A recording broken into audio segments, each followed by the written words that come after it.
Hello বন্ধুরা, আমি প্রিয়াঙ্কা।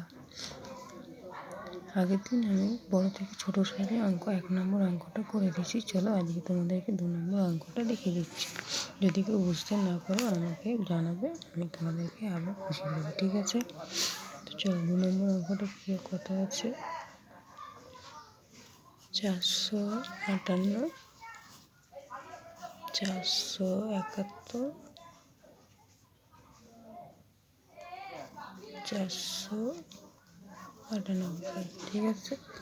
তো চলো, সবচেয়ে বড় কোনটা? সবচেয়ে বড় হচ্ছে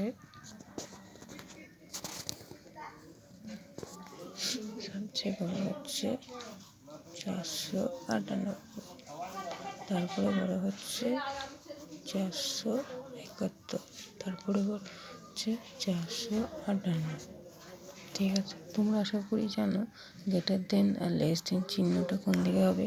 গ্রেটার দেন মানে যেটা বড় হবে সেটা এদিকে হবে, মানে খোলা মুখটা এদিকে হবে, তাহলে এটারও খোলা মুখটা এদিকে হবে, ঠিক আছে?